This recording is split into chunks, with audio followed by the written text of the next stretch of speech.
Olá, investidores! Sejam todos muito bem-vindos à Hora da Informação aqui do Suno Notícias. São 19 horas em ponto para quem está ao vivaço com a gente. Olha, a semana começou quente, com o mercado reagindo ao risco Lula, ou seria risco mercadante. A possibilidade do ex-senador acabar se tornando presidente do BNDES ou até mesmo da Petrobras mexeu com o humor do mercado hoje, tá? As ações foram lá para baixo e ainda de lambuja houve um medo de que a lei das estatais foi criada lá no governo Temer justamente para impedir interferência política nas empresas do governo, acabe sendo desmontada pelo governo Lula. Enquanto isso, Lula recebia o seu diploma de presidente da República, eleito pela terceira e inédita vez na história da nossa democracia. O mercado tá que tá, gente. A política continua a fazer preço. A gente vai falar sobre esses fatos logo na abertura da nossa conversa, mas tem muito mais. Tem uma conversa com o Rodrigo, da VBI Real Estate, sobre fundos imobiliários. A gente também vai fazer os destaques do mundo corporativo hoje. Vocês viram o que aconteceu com as ações da Wiz, por exemplo? Desabaram. Tem também a Microsoft comprando uma lapinha ali da Bolsa de Londres. Vamos conhecer um pouco mais esses valores. Falar um pouco sobre as expectativas do mercado no Boletim Focus, que foi divulgado nessa segunda-feira. Olha, a nossa conversa hoje está recheada. Tenho certeza que você que está junto com a gente, independente do horário, independente da plataforma, vai aprender um pouquinho. Sejam todos muito bem-vindos. Não se esqueçam de sentar o dedo no like, por favor, de se inscrever aqui no canal e de segurar as pontas, porque a gente tem um recadinho ali de 30 segundos e na volta a gente já fala desse dia complicado para o mercado financeiro brasileiro. A gente volta 35. Se você quer saber onde investir em 2023, não pule esse vídeo. Você não pode ficar de fora. Por isso, participe gratuitamente da live Onde Investir em 2023 e conheça as ações favoritas dos maiores experts do mercado. Clica aqui em Saiba Mais e assista agora.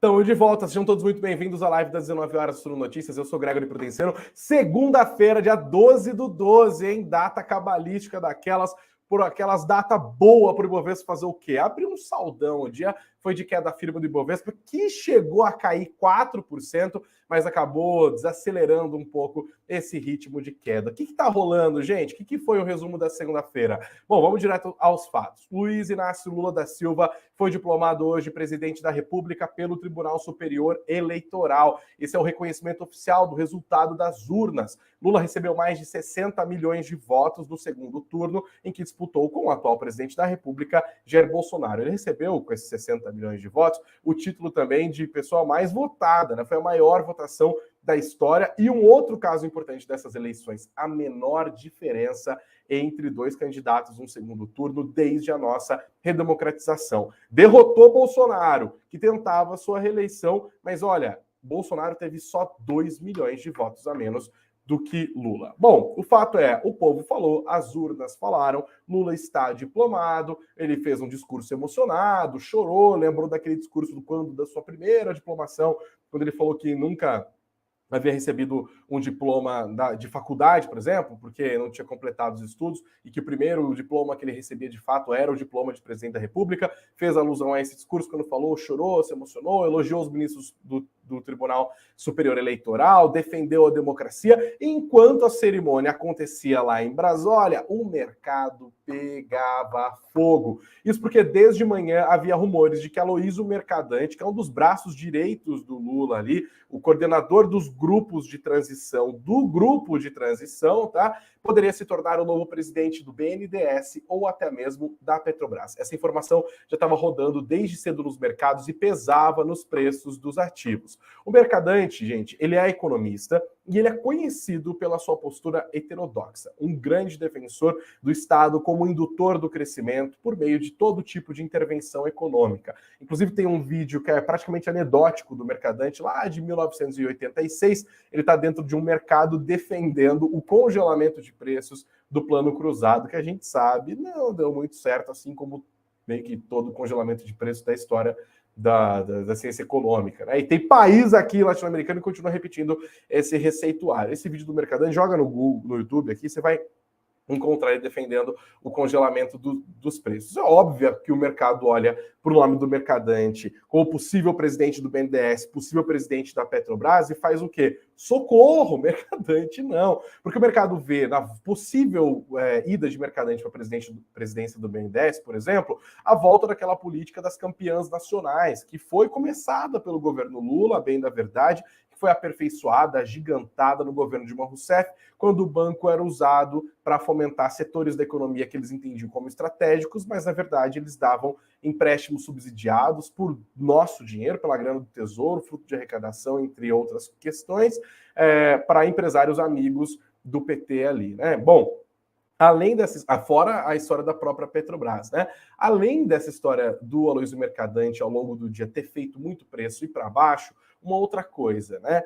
Para ele chegar a esses postos, ou um desses postos, a lei das estatais teria que ser desmontada. A lei das estatais foi criada no governo Temer, logo depois do impeachment de Dilma Rousseff, justamente para proibir a indicação de empresas públicas, agentes políticos, agentes que tenham outros interesses. No caso do mercadante, ele seria barrado pela lei das estatais, porque a lei proíbe, eu até peguei o trecho aqui, a indicação para a presidência de empresas públicas, quem atuou em estrutura decisória de partidos políticos nos últimos 36 meses. Né? A Aloysio Mercadante tem uma participação muito ativa, muito forte no PT. E aí só isso já estava, né, balançado. A coisa foi ficando um pouco pior, conforme foram divulgados relatórios ao longo do dia, especialmente um da Eurasia Group, que é um grupo de análise política muito famoso no mundo inteiro, que tem aqui participação no Brasil também, tem a sua subsidiária, dizendo que o PT estaria estudando a alteração da lei das estatais. A XP depois soltou um relatório a respeito também, e aí estava formada a confusão. No meio da tarde de hoje, o mercadante deu uma entrevista e colocou em panos quentes. Diz que desconhece qualquer discussão dentro do governo eleito sobre a alteração da lei das estatais, e ele foi questionado também sobre a possibilidade dele ser indicado para a presidência da Petrobras ou do BNDES. Aí desconversou, não quis responder. Depois disso, Nelson Barbosa, ex-ministro do Planejamento, ex-ministro da Fazenda, dos governos Dilma, de triste memória para boa parte do mercado também, inclusive, também disse que o grupo da economia, do grupo de transição, não discutiu nenhuma mudança da lei das estatais, minimizou a sangria que estava acontecendo na Bolsa, o Ibovespa essa altura estava caindo quase 4%, e disse o seguinte, abre aspas, o mercado reage mal a qualquer nome do PT. E aproveitou o ensejo para dizer que Mercadante, abre aspas, teria capacidade de fazer ótimo trabalho em qualquer cargo. Então, o mercado olhou para tudo isso e falou, socorro, eu vou vender. Né? E ainda que o mercado está digerindo a indicação do Haddad que aconteceu na sexta-feira passada. A expectativa, inclusive, é que agora o ministro indicado, né, futuro ministro da Fazenda, Fernando Haddad, comente o assunto sobre essa lei das estatais amanhã. Vamos ver se de fato há alguma intenção, se o PT vai mexer nesse vespeiro desde agora. Vamos prestar atenção. Como eu disse, o Ibovespa chegou a cair quase 4%. O mercado está muito preocupado com as estatais. Tá? A Petrobras, inclusive, está no foco do governo eleito e está no foco do investidor. A empresa ainda paga uma dívida bilionária adquirida na época dos governos do PT. O medo do mercado é que a política de paridade de preços da empresa seja desfeita e que o governo use a estatal para fazer investimentos, como no passado o próprio PT já sinalizou com isso, inclusive com um futuro de menores dividendos adiante. O BNDES, como eu disse, durante os governos do PT, assumiu esse papel de financiador de grandes investimentos para empresários amigos do governo. Se o cenário interno não estava ajudando, e o externo também não, isso porque olhando para fora, a China voltou a adicionar risco hoje.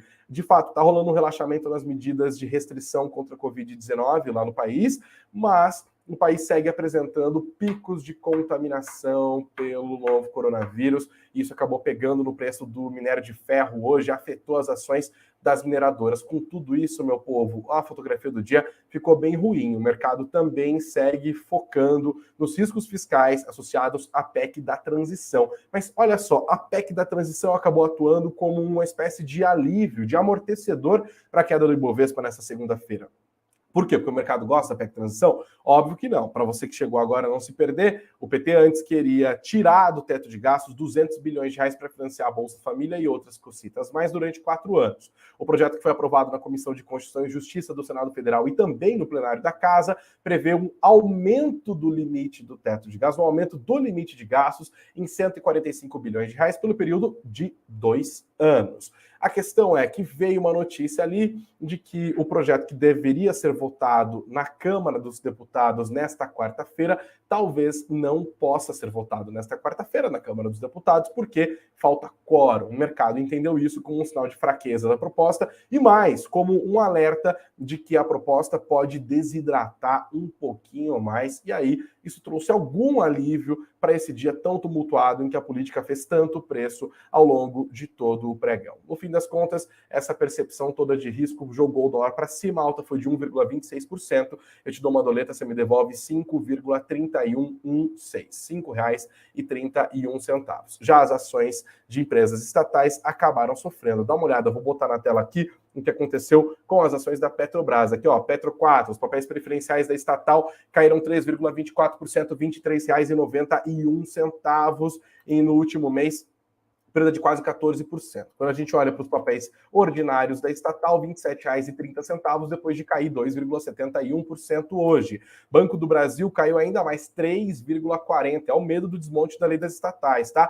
R$ 33,79 ao longo do último mês, 7,17% de queda. E a Vale também sofrendo de olho no noticiário chinês e da Covid-19, hoje encolheu 2,99%, R$ 86,09 no fechamento, mas está no positivo ao longo do último mês, a alta foi de 3,34%. Aqui a gente vê o que aconteceu com os ativos do Ibovespa, olhando para o mapa dos ativos do Status Invest, você vê aí um blocão, né, bastante vermelho. A gente vê a Vale caindo, todos os bancos caindo, o setor de petróleo todo para baixo, energia elétrica majoritariamente negativo. Não teve nenhum setor hoje em que preponderou um movimento de compra, tá? O movimento foi mais de venda para a maior parte das pessoas mesmo. É isso, gente. Começamos a semana com muita percepção de risco aqui e acolá. A gente vai falar, inclusive, sobre cenários prospectivos e também olhar um pouco para trás agora na nossa conversa com o Rodrigo Abud, ele que é sócio fundador da VBI Real Estate. Esse é o nosso quadro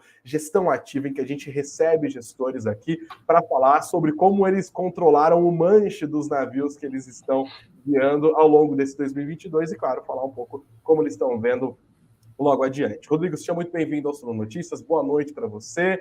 Espero que esteja tudo bem por aí. Eu só quero destacar para a nossa audiência, e por favor me corrija se eu estiver errado, a atuação da VBI Real Estate é basicamente mercado imobiliário. Vocês têm 8 fundos, se eu contei certo, né?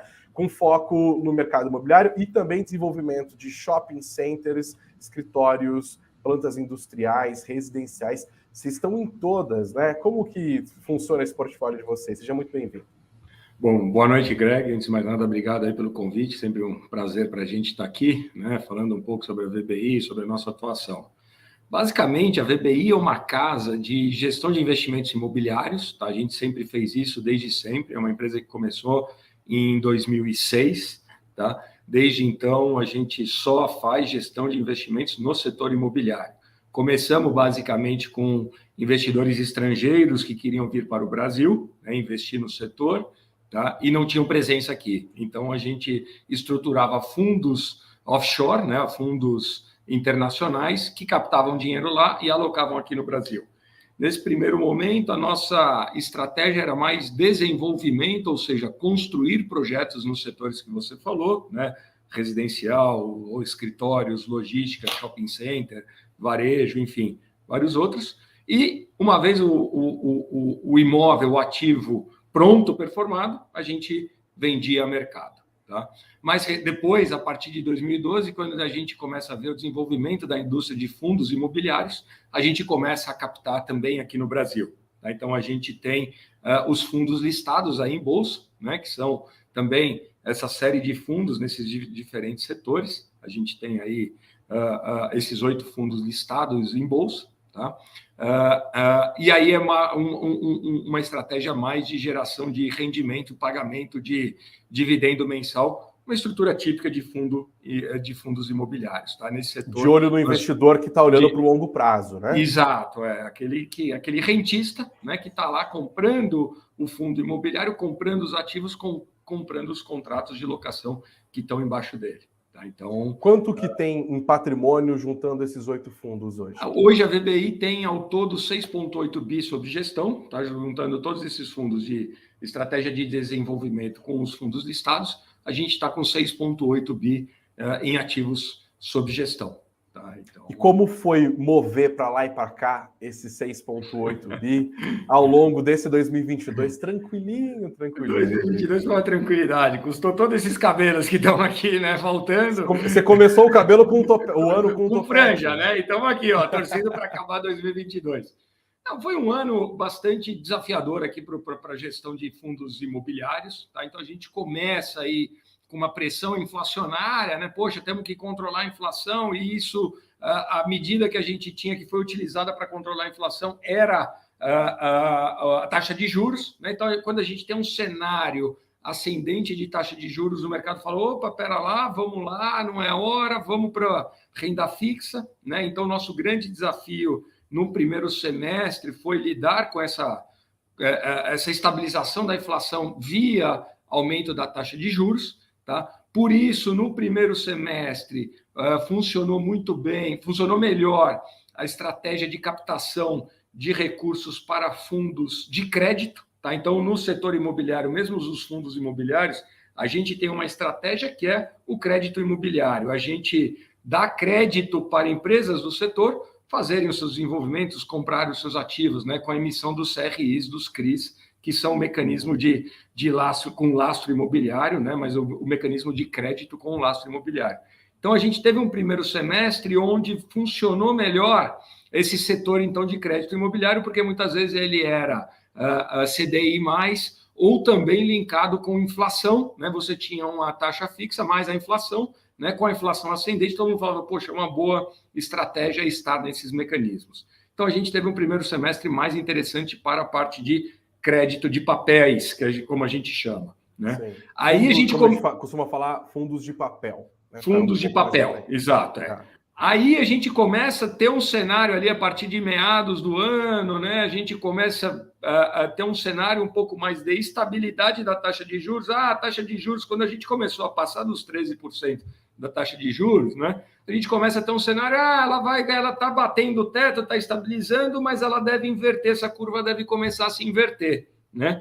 Então, nesse momento, a gente começa a ter algum alento para os fundos de tijolo, né? Os fundos de tijolo voltariam a ter um maior apetite de mercado quando essa curva começasse a inverter. Tá? Então, você começa a perder a pressão na parte da renda fixa e começa a correr um pouco mais de risco na renda imobiliária. Para isso, o fundo de tijolo funciona muito bem. Então, a gente teve uma movimentação ali, uma tendência de inversão de curva ali, uma mobilização para os fundos de tijolo, tá? Funcionou isso por uns 2, 3 meses, eu diria um trimestre, né? E a partir dali veio o cenário eleitoral, né? Então veio, poxa, o cenário eleitoral já era dado ao longo do ano, né? Já tínhamos ali uma perspectiva de que, poxa, qualquer que seja o presidente, pouco deve mudar na política econômica. Foi com isso que o mercado trabalhou até a eleição, até pós-eleições.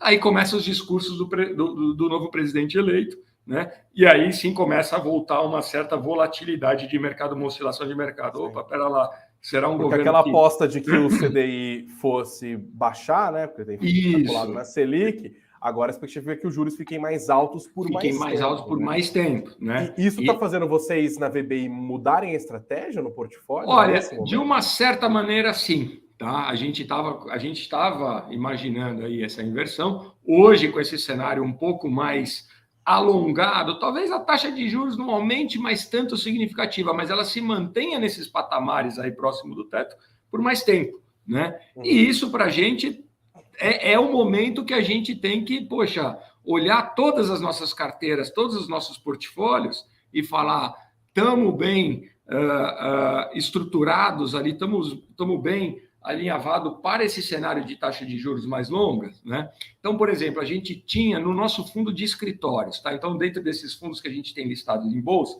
a gente tem um fundo que é o PVBI 11, que ele só investe em escritórios AAA, Prime, bem localizado, tá? Ativos de primeira linha. E a gente tem ali essa estratégia, ela tem se mostrado muito resiliente, porque escritório bom, ele preserva valor. Tá? A gente cruzou toda a pandemia, toda a ameaça do home office com 0 de vacância. Tá? Você pode ver, o setor de escritórios como um todo sofreu muito, né? Tinha aí as notícias, poxa, a vacância está aumentando, né? O mercado sofreu, os outros fundos imobiliários sofreram muito, a gente foi o único fundo que manteve ali, preservou a vacância entre 1%, porque a gente teve um restaurante desocupado, e 0%. Tá? E até aí, em termos do portfólio, tudo extremamente resolvido. Porém, nesse fundo, por exemplo, a gente tinha uma pequena alavancagem. Tinha uma alavancagem de 15% do patrimônio líquido, que estava equacionada. Tá? A gente falava, bom, ele não fere tanto a distribuição mensal. Então, de uma certa forma, ele está equacionado. Porém, a gente está num período de carência de pagamento do principal dessa dívida. Tá? E essa dívida começaria a ser amortizada, ou seja, a gente começaria a pagar não só os juros mensal, mas o principal mensal, a partir de julho de 2023. Tá? O que a gente fez? Falou, opa, pera lá, até lá os juros não caiu, pelo contrário, se manterá provavelmente alto, se não subir ainda mais. Tá? Então, a gente vai sofrer mais do que estava projetado, né, se a gente estiver carregando essa dívida. Na outra ponta, a gente viu um cenário, tá, de valorização dos ativos, né? Ativos prime, como eu falei da nossa estratégia, eles acabaram se valorizando. Então, a gente viu uma oportunidade de vender ativo no mercado privado para quitar essa dívida, tá? Para não carregar essa dívida. Com isso, só para entender uma questão técnica para a nossa audiência aqui, quando você fala de alavancagem do fundo, se eu estiver falando bobagem, pelo amor de Deus, não, imagina. Mas basicamente vocês constituem uma dívida para colocar outros ativos naquela carteira, certo? Isso. E com a expectativa de que aqueles ativos que vão passar a compor vão valer a pena em termos de rendimento, de valorização. A gente compra um imóvel financiado, exatamente. Tá? Como um imóvel financiado. A gente compra um imóvel financiado falando, poxa, eu estou comprando um imóvel bom, esse imóvel bom vai se valorizar mais do que a taxa que eu estou pagando no financiamento imobiliário. Tá? E foi verdade. Tá? Em termos de resultado que a gente teve nessa compra, por exemplo, tá? A gente deu um resultado muito maior, a gente deu um resultado muito grande. A gente comprou esse imóvel 1 ano e meio atrás, vendeu agora por um valor de mercado 35% superior ao que a gente pagou. Tá? Então, em termos de resultado, a gente ganhou bastante dinheiro para o nosso cotista. A gente ganhou mais de 40% ao ano para o nosso cotista. Por isso que a gente fez essa venda, por isso que a gente quitou essa dívida. Tá? Então, ali todo mundo falava, poxa, mas esse fundo tem dívida, essa dívida está atrelada ao CDI, o CDI subindo ou mantendo num patamar elevado por mais tempo, machuca o fundo. A gente falou, é verdade, tá? Apesar o ativo está crescendo, né? O preço do imóvel está crescendo mais do que essa taxa, porém o cotista tinha uma certa razão nesse sentido. Por isso a gente optou pela venda desse imóvel, tá? Chegou e falou, olha, o ativo que eu comprei por 30, eu vendi por 39 agora, tá? Esses 9 mil aqui eu estou distribuindo de lucro para vocês. E estou zerando a dívida. Tá? Aí todo mundo falou, poxa, que legal. Bom resultado, bom movimento. Né? Então, essa foi uma medida, por exemplo, para reposicionar aí devido essa volatilidade de 2022 e essa projeção de 2023 aí com um cenário um pouco mais restrito por mais tempo. Tá? Ótimo. Olhando para 2023, portanto, como que vocês estão hoje, né? Porque eu imagino, vocês são uma equipe, são quantas pessoas hoje na VBI? Hoje nós estamos em 51 pessoas aqui. 51 pessoas. Quem que toma as decisões dos fundos? São quantos gestores ali mesmo? Nós somos em 6 gestores, tá? Que tocam, que cada um pilota um fundo, uma estratégia da casa. É uma mesa de bar animada, né? Imagino que e tem vários cenários colocados aqui, né? Porque tem possíveis desenhos que vão levar a um risco fiscal de determinado tamanho, outro de outro e tal. Como que vocês enxergam 2023, olhando agora, né? Com esse olhar de dezembro de 2022? Vocês fazem plano A, plano B, plano C? Tem alguma coisa que vocês conseguem adiantar para a gente aqui? Sem dúvida. Quando a gente fecha, né? Essa é uma época de fechamento de business plan, projeções, metas de captação, contratação, demissão, sei lá, né? Tudo passa por toda a parte de planejamento da empresa como um todo, né? Então, quando a gente olha, a gente fala, poxa, o que tem sido discutido em termos de política econômica / política social é um pouco menos favorável do que a gente imaginava 3 meses atrás, tá, para a gestão de fundos imobiliários. Então, a gente volta àquele cenário que eu falei do primeiro semestre de 2022. A gente volta, tem que trabalhar com uma taxa de juros mais elevada por mais tempo, né? Você acabou de falar aí da PEC, do PEC dos gastos, né? Essa incerteza de como serão os gastos, o impacto disso na economia, geração de inflação, tudo mais. Então, eu acho que esse cenário deve se estender por mais tempo. Então, a gente deve ter um primeiro semestre um pouco mais volátil e restrito para novas captações para tijolo, né? Por outro lado, a gente volta com uma estratégia de crédito a funcionar. Então, quando a gente olha aqui 2023, eu acho que vão ter boas oportunidades. Tá? Agora, as oportunidades no primeiro semestre, vamos trabalhar mais com uma possibilidade de negociação de fundos de papel, né? Os fundos do crédito imobiliário, e aí tudo leva a crer que a partir do segundo tri, ou talvez do segundo semestre, a gente recupere aí a questão de um cenário mais favorável para os fundos de tijolo.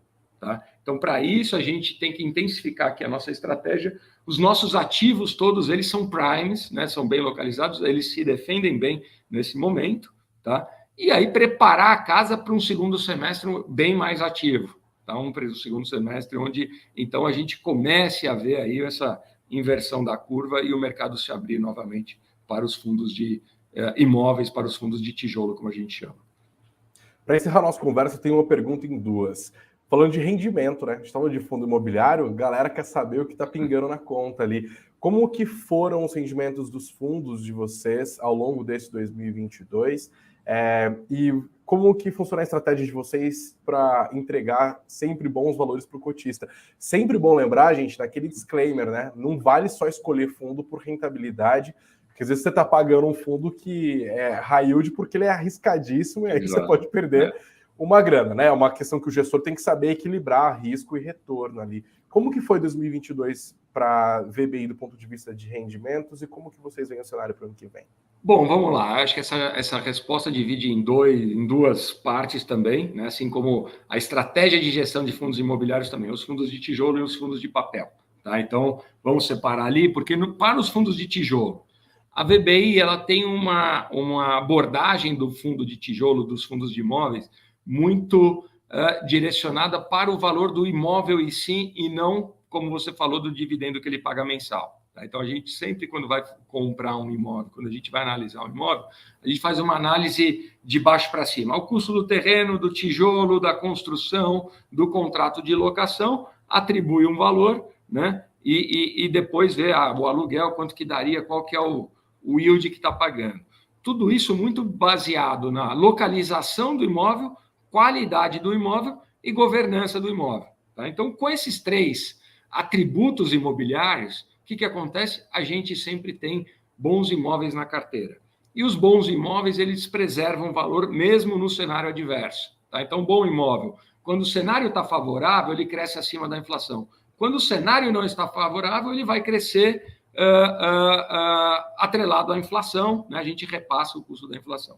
Então, para os fundos de tijolo esse ano, foi um ano defensivo, onde a gente performou bem. A gente continuou entregando os nossos dividendos muito atrelados à inflação. Tá? A gente não teve perda, a gente não teve vacância, a gente não teve redução de aluguel, então a gente teve aí uma distribuição que veio caminhando em linha com a inflação, o que está bom demais. Tá? E o mercado melhorando, a gente distribui acima da inflação.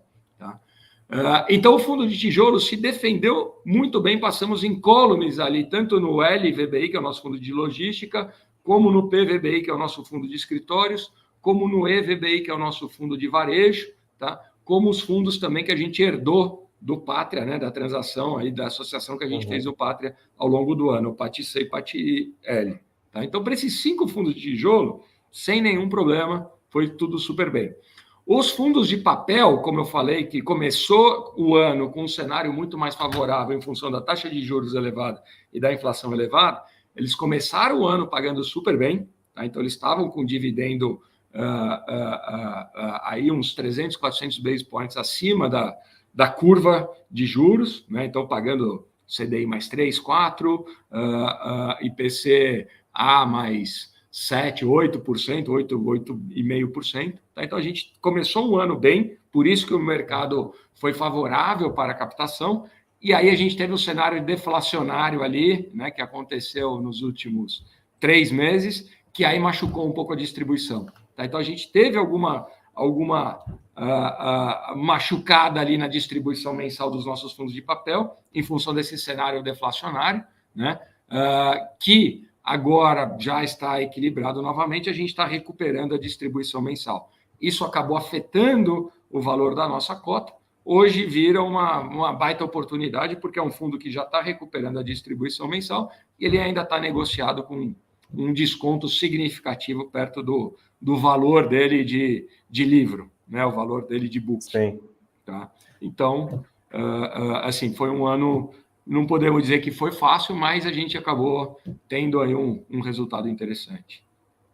Esses chacoalhões que acontecem no mercado criam sempre boas oportunidades de investimento. Exato.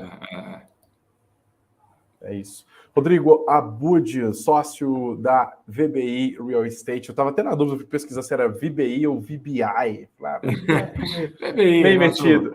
VBI, mais fácil de falar. Né? Rodrigo, boa gestão para você. Obrigado por ter conversado com a gente aqui. Portas sempre abertas, tá? Suno Notícias está aqui sempre para facilitar essa conversa também entre o cotista, o investidor está procurando bons negócios e falar com gestores como você é sempre muito importante para a gente, tá? 2023 a gente volta a se falar com certeza. Imagina, eu que agradeço a oportunidade, Greg, estamos aqui à disposição, tá? E para quem tiver qualquer dúvida, assim, os nossos canais de RI estão sempre totalmente abertos, tá? Então a gente tem aí o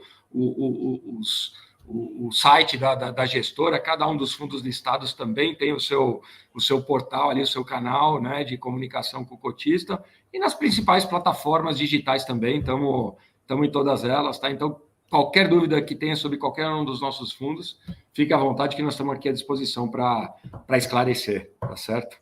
Pode encher a caixinha de pergunta. Transparência é isso aí. Exatamente, no que precisar. Valeu, Rodrigo. Grande abraço. Obrigado a vocês. Um abraço.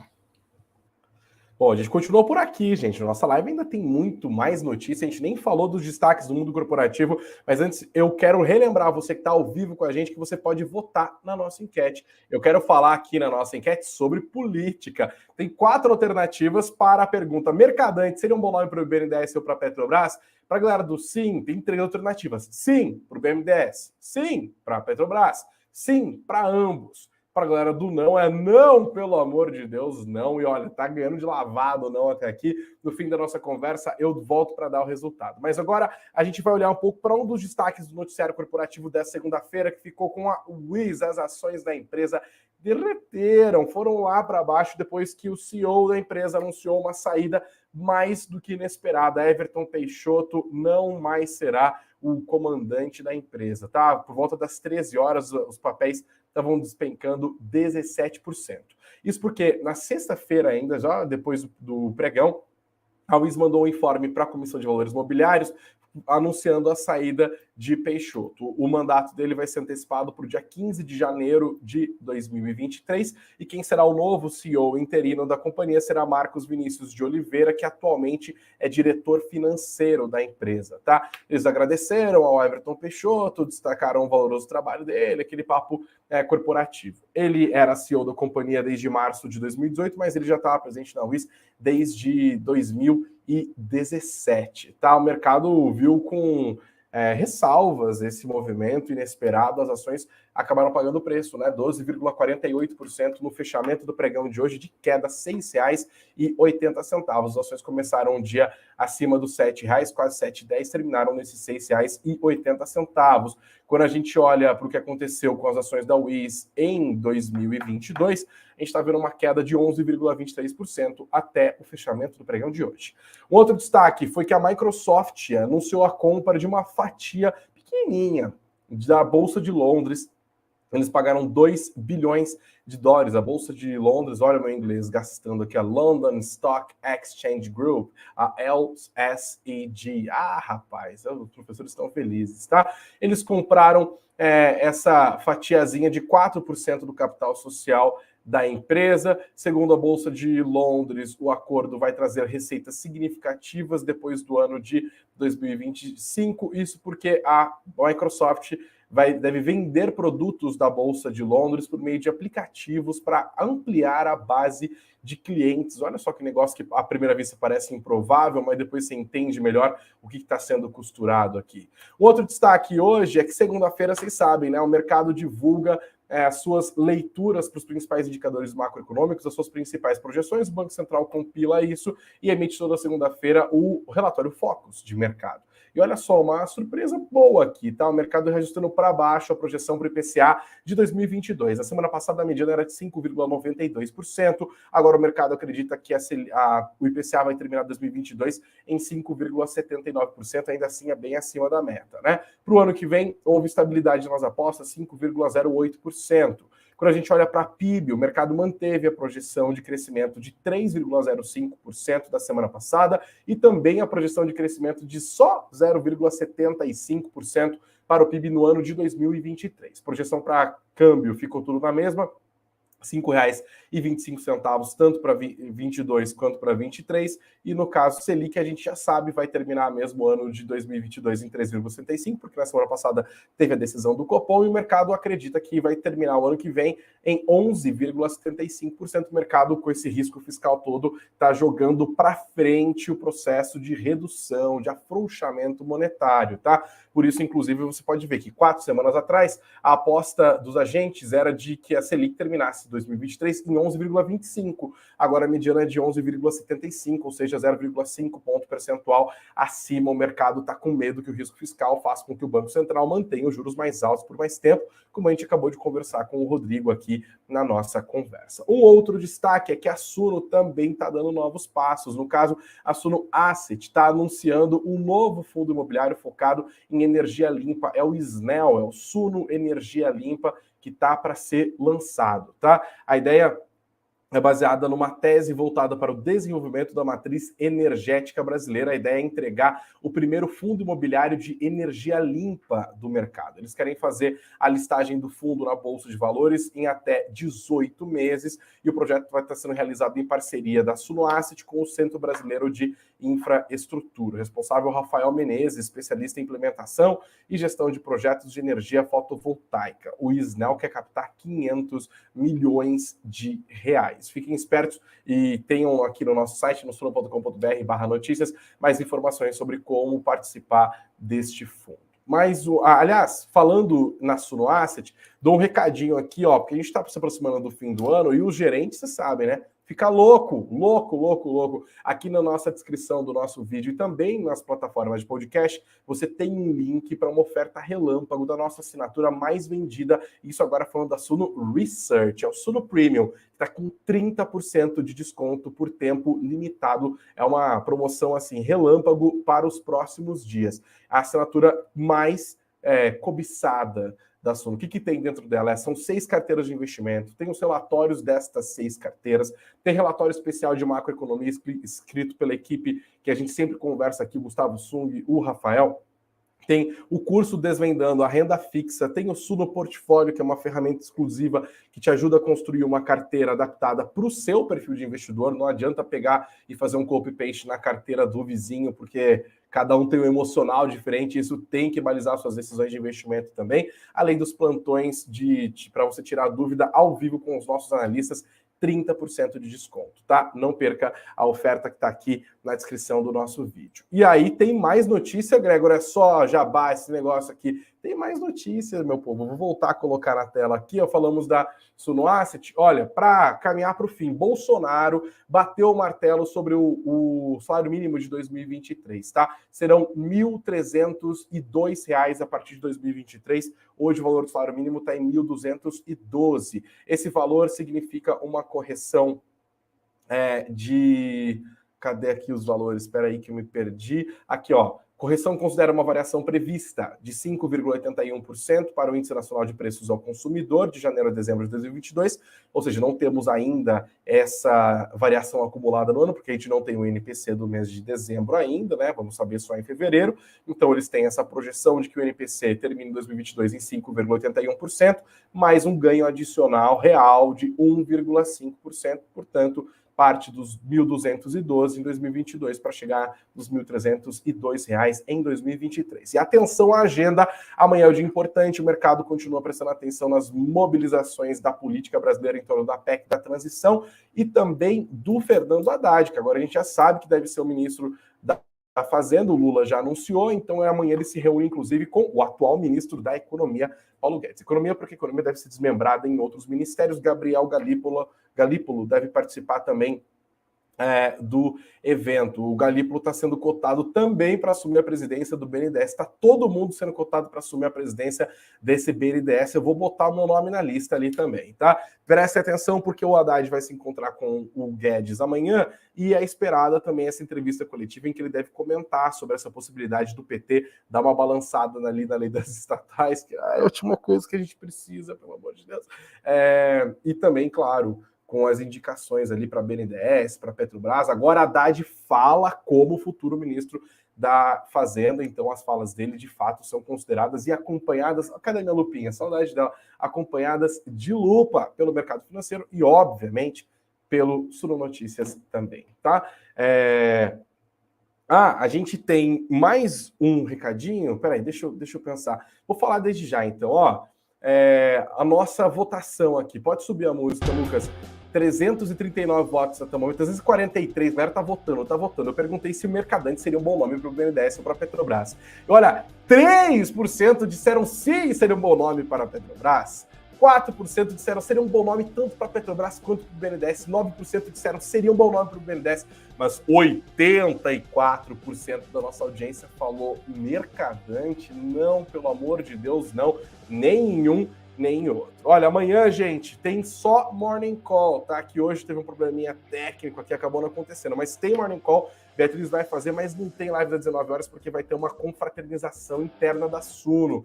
Então eu espero amanhã às 19 horas, tá? Chamando o Thiago Reis de meu rei, tá? Estarei já para lá de Bagdá, se Deus quiser. Espero que ninguém filme, que ninguém vaze nada. Então amanhã, excepcionalmente, não teremos a nossa conversa aqui das 19 horas, mas depois, na quarta-feira, estaremos aqui com toda certeza, se Deus quiser. Então beijos de beijos, abraços aos de abraços. Fiquem ligados que tem mais um recadinho aqui e eu volto na quarta-feira, mas amanhã, 9 horas da manhã, tem Beatriz Boiade. Obrigado, gente, pela audiência. Valeu mesmo. Muito dinheiro no bolso. Até mais. Esse é um recado importante para você, investidor. Confira as melhores ações para 2023. Me reuni com grandes especialistas do mercado para debater as perspectivas para o próximo ano de 2023. Você pode se tornar o novo tubarão dos investimentos. Assista a live 100% gratuita e online com especialistas da Suno Research e da Messa Investimentos. Clica aqui embaixo em Saiba Mais e confira todas as previsões para esse novo ano de 2023.